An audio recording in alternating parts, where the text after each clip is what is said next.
साथियों, भारत सरकार ने ये 4 नए श्रम कानून लागू करने की घोषणा कर दी है। उसके बाद मैंने एक वीडियो बनाया था, बहुत सारे लोगों ने भर भर के उसमें कमेंट किए थे, बहुत सारे लोगों ने गुस्सा भी निकाले, बहुत सारे लोगों ने सपोर्ट किए, समर्थन किए, बहुत सारे लोगों ने मुझे किसी पार्टी से भी जोड़े, लेकिन ऐसा कुछ नहीं है। मैं किसी भी पार्टी का मैं समर्थक नहीं हूँ दोस्तों। मुझे जो अच्छा लगता है मैं बता देता हूँ। आज जो मैं बताने जा रहा हूँ दोस्तों, यहाँ लिखा है कि नई श्रम संहिताएं लागू होने के बाद कंपनियों को बदलना होगा वेतन स्ट्रक्चर। आपकी वेतन जो ढांचे में बदलाव भी करना होगा कंपनियों को। इसमें बहुत सारे लोगों ने कमेंट किया कि सर वेतन बढ़ेगा नहीं, वेतन घटेगा भी। थोड़ी सी इसके भी चर्चा करेंगे। मासिक वेतन अभी कम नहीं होगा। देखिए, यानी यह संदेह जताई रही, अभी कम नहीं होगा, लेकिन हो सकता है आगे चलकर मासिक वेतन आपका कम हो। 3-4 पॉइंट पर आज हम चर्चा करेंगे आपके साथ। पहला, वेतन नई परिभाषा तय। दूसरी, घटने की संभावनाएं कम। तीसरी, ग्रेजुएटी नई गणना से अधिक फायदा पहुंचेगा। चौथा, ग्रेजुएटी पात्रता कौन होंगे, निश्चित अवधि वाले कर्मियों को भी मिलेगा लाभ। और पांचवा, कार्य अवधि हफ्ते और अधिकतम 48 घंटे। और छठा है कि महिलाओं को राहत, ससुराल पक्ष भी परिवार की श्रेणी में अब शामिल। इसका मैंने खुद पीडीएफ बनाया हूं और एक एक उदाहरण देकर मैंने बताया हूं। ध्यान दीजिएगा, थोड़ी सी लंबी वीडियो होगी लेकिन बहुत ही फायदेमंद होने वाली है वीडियो। थोड़ी सी भी अगर संदेह होगा ना तो कहीं मत वीडियो देखिए, इसी को पूरा देख लीजिए और साथ ही साथ इसको ना, इस लिंक को आप शेयर कर दीजिए ताकि और लोगों तक ये पहुंच जाए। मैंने एक एक उदाहरण के साथ मैं आपको ये सारी चीजें समझाया भी हूं। यहाँ देखिए, लिखा है कि नई श्रम संहिताओं के लागू होने के बाद सरकार ने वेतन की एक नई परिभाषा तय की है। वेतन की एक नई परिभाषा तय की है। क्या की है? इसका सीधा असर कंपनियों के वेतन ढांचे पर पड़ेगा। भाई, कंपनियों को भी अपने वेतन स्ट्रक्चर में क्या करना होगा, बदलाव करना होगा। वेतन की नई परिभाषा क्या है भाई? New ways definitions. आपकी कुल सैलरी यानी सीटीसी, मतलब आपकी कुल सैलरी का कम से कम 50% हिस्सा बेसिक यानी मूल वेतन होना चाहिए।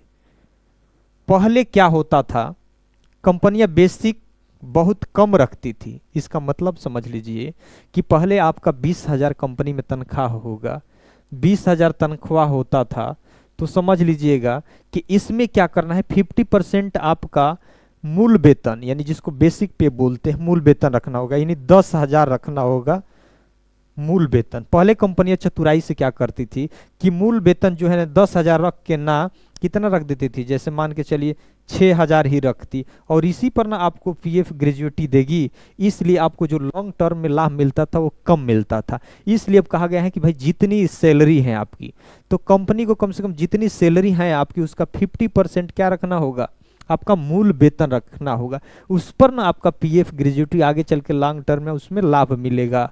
तो ये है, जो भी जैसे मान के चलिए मूल वेतन 6,000 है और भत्ते जोड़ के आपका कितना सैलरी बना दिया जाता है, 20,000 बना दिया जाता है। तो अब कहा गया है कि भाई अब आपका मूल वेतन जो है 50% रखना होगा, जो भी आपकी सैलरी होगी। ठीक, उदाहरण भी हमने यहाँ पे रखा है। उदाहरण जैसे मान के चले भी आप कहीं किसी कंपनी में काम करते हैं, आपकी सैलरी कितनी है, 20,000 रुपया। पहले बेसिक पे कंपनी क्या करती थी, पीएफ वगैरह ग्रेजुएटी का लाभ कम देने के लिए बेसिक पे क्या करती थी, कम करती थी। तो जैसे मान के चलिए 20,000 सैलरी पा रहे हैं और 6,000 ही आपका मूल वेतन कंपनी ने लगा दी, और बाकी क्या कर दी, अलाउंस, बाकी भत्ता जोड़ दी। अब बाकी भत्ता जोड़ दी कितना, अब 20,000 में से 6,000 यानी 12,000 क्या बोल दी कि आपका भत्ता मिल रहा है। जैसे मान के चलिए और लोगों को नहीं मिलता है, HRA TA और सारी भत्ता मिलता है, उसी तरह से तो ये 12,000 अन्य कंपनी ने जोड़ दिया कि 12,000 भत्ता दे रहे हैं, 6,000 आपका मूल वेतन है।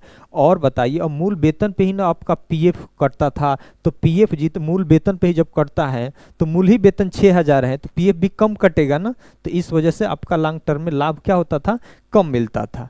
अब नई नियम क्या है भाई, अब है कि बेसिक पे जो मूल वेतन है कम से कम 10,000 रखना होगा। अगर आपकी बेसिक सैलरी 20,000 है तो नहीं, आपका मूल वेतन जो है, कुल वेतन 20,000 है, तो आपका बेसिक पे कितना रखना होगा, अब 10,000 रखना होगा, ये आधा रखना होगा, 50% आपको रखना होगा। अब 50% रखेंगे तो क्या होगा भाई, पीएफ और ग्रेजुएटी दोनों बढ़कर मिलेगी। पहले 6,000 पे मिलती थी, अब कितने पे मिलेगा, 10,000 पे मिलेगा पीएफ और ग्रेजुएटी। तो ये एक बड़ा परिवर्तन देखने को मिलेगा।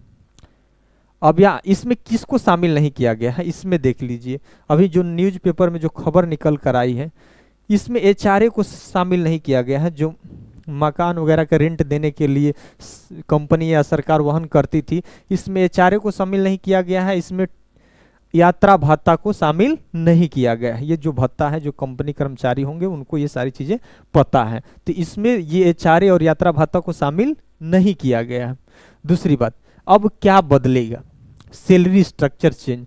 अब कंपनी को वेतन ऐसा बनाना होगा जिसमें बेसिक सैलरी कुल वेतन का 50% से ज़्यादा हो, या कम से कम उतना भी होना चाहिए, कम नहीं होना चाहिए। अलाउंसेज बराबर बेसिक से कम होना चाहिए, और बेसिक से भत्ता कम होना चाहिए। समझ लीजिए अगर 20,000 सैलरी है तो 10,000 अगर आपका बेसिक पे कंपनी लगा दी, कुल वेतन समझ लीजिए कितना है 20,000 रुपया, तो बेसिक अगर लगा दी आपका 10,000, तो बेसिक अलाउंस क्या होना चाहिए, अलाउंस जो भत्ता है वो कम होना चाहिए बेसिक से, तो 10,000 नहीं से अधिक नहीं होना चाहिए, 9,000 हो जाए तो चलेगा, ठीक, अधिक नहीं होना चाहिए, 10,000 से अधिक नहीं होना चाहिए, मतलब बराबर हो जाए तो भी चलेगा, बराबर से अधिक नहीं होना चाहिए, कम भी चलेगा, अधिक नहीं चलेगा, पहली बात। नहीं तो कंपनी को बेसिक पे को 50% तक क्या होगा, बढ़ाना पड़ेगा, नहीं तो क्या करना, इसको किसी तरह से बेसिक पे को कितना 50% बढ़ाना पड़ेगा।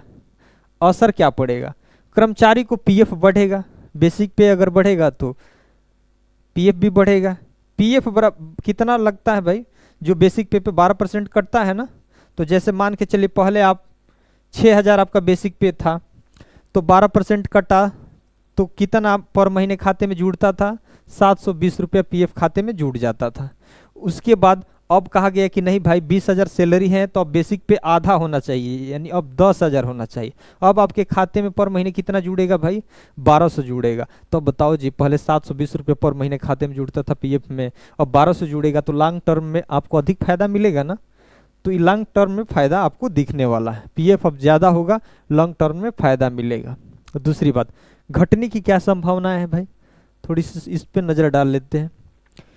लिखा है कि नए श्रम कानून में पीएफ का योगदान 15,000 की बेसिक सैलरी तक सीमित रखा गया है। कितना, जो नए श्रम कानून अभी हाल ही में लागू हुए हैं, घोषणा की गई है गवर्नमेंट ने, तो 15,000 की बेसिक सैलरी तक सीमित रखा गया है। इसका मतलब है कि जिन कर्मचारियों की जॉब पहले से चल रही है, जो पुराने कर्मचारी उनकी जॉब चल रही है, उनकी टेक होम सैलरी मतलब हाथ में आने वाली जो सैलरी होती है में अभी कोई बड़ा बदलाव नहीं होगा। क्योंकि बहुत सारे लोगों ने कमेंट किए थे कि सर सैलरी बढ़ेगी नहीं, सैलरी घटेगी, लेकिन यहाँ कहा जा रहा है कि अभी इसमें बहुत बड़ा बदलाव नहीं देखने को मिलेगा, ठीक।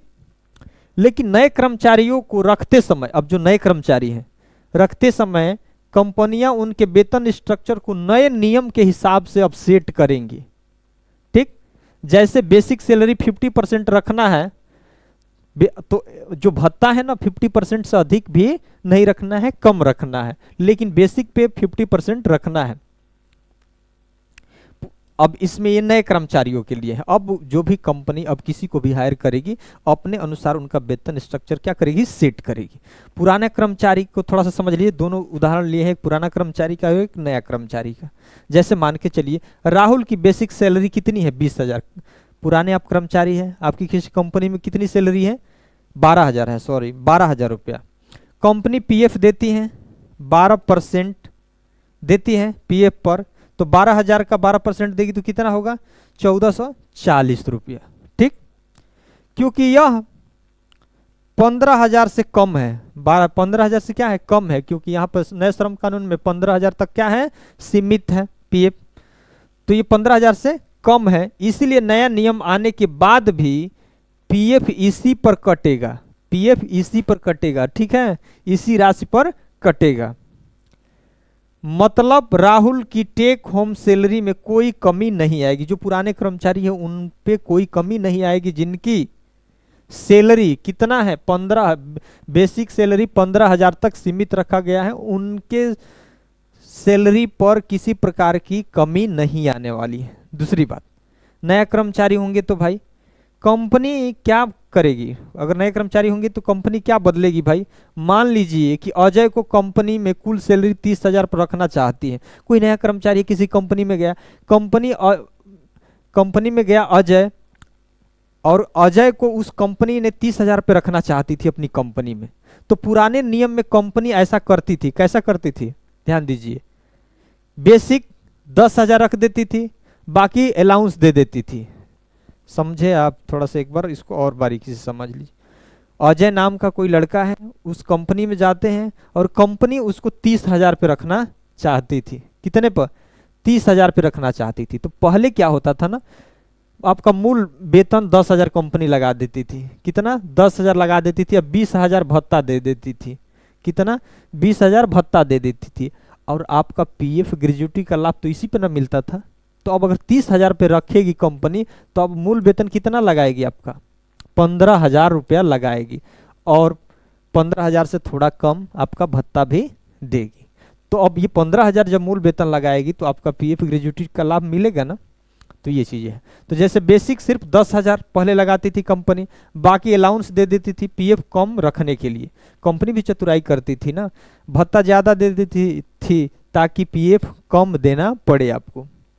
लेकिन नए वेतन नियमों में कंपनी को बेसिक कम से कम 50% देना होगा। जो मान के चलिए 30,000 पर रखेंगे तो 15,000 देना होगा। इसीलिए अब कंपनी ऐसा करेगी। ठीक, बेसिक अब 15,000 लगाएंगे, उसका अलाउंस 15,000, अब पीएफ कटेगा अब कितना, 1,800 उनके खाते में जाएगा। ठीक, यानी नए कर्मचारियों के वेतन स्ट्रक्चर में बदलाव होगा। जो भी नए कर्मचारी होंगे उनके वेतन स्ट्रक्चर में बदलाव होगा, लेकिन पुराने कर्मचारियों के हाथ में आने वाली सैलरी पर तुरंत असर नहीं पड़ेगा, लेकिन आगे चलकर पड़ सकता है थोड़ा बहुत। ठीक, अब यहां देख लीजिए ग्रेजुएटी, ये समझ लीजिए, ये यही एक समझना था। ग्रेजुएटी नई गणना में अधिक फायदा पहुंचेगा। अब तक ग्रेजुएटी की गणना केवल मूल वेतन और डीए के आधार पर होती थी, इसीलिए कंपनियां मूल वेतन का हिस्सा कम रखती थी और बाकी रकम भत्तों के रूप में देकर ग्रेजुएटी को कम रखती थी। भाई आप मूल वेतन कम रखेंगे तो पीएफ ग्रेजुएटी कम मिलेगा ही मिलेगा, तो अब ऐसा नहीं होगा। लेकिन अब ग्रेजुएटी की गणना कुल सीटीसी मतलब कुल वेतन के कम से कम 50% हिस्से के अनुसार होगी। यानी 21 नवंबर के बाद नौकरी छोड़ने वाले या सेवानिवृत्त होने वाले कर्मचारी को पहले से ज़्यादा ग्रेजुएटी मिलेगी। तो हमें लगता है कि दोस्तों ये 3-4 महत्वपूर्ण बिंदु थे जिसको आपने पूरी तरीके से समझ लिए होंगे। ठीक, यही 3-4 महत्वपूर्ण। अब आपको इसमें ये था कि भाई अब हफ्ते में आपको सिर्फ 48 घंटे काम करना है। ये नए श्रम कानून में 8 घंटे आप 6 दिन काम कर लीजिए, 6×8 48 हो जाएगा, या 12 घंटे अगर कंपनी करवाती है तो 12×4 कर लीजिए, 48 घंटा हो जाएगा। तो ये सारी चीज़ें थी। ठीक, मुझे पूरा उम्मीद है कि जिस तरह से आप लोगों ने पिछली वीडियो में बहुत सारे लोगों ने सब्सक्राइब किए मेरे इस चैनल को, बहुत सारे लोगों ने इसको शेयर भी किए, तो इसी उम्मीद और आशा के साथ मैंने ये भी वीडियो लेकर आया हूँ। मुझे पूरा भरोसा है कि आप लोग इसको अधिक से अधिक शेयर करेंगे, लाइक करेंगे और मुझे सपोर्ट करेंगे। बिल्कुल यार, देख लेते हैं तो एक बार सब्सक्राइब कर दीजिए। मेरी शुरुआत में अभी पूरा सेटअप बैठाए हैं, आप ही लोगों के भरोसे हम मेहनत भी कर रहे हैं, आप लोग प्यार दे रहे हैं, इसके लिए मैं आप सबको तहे दिल से धन्यवाद देता हूँ। धन्यवाद।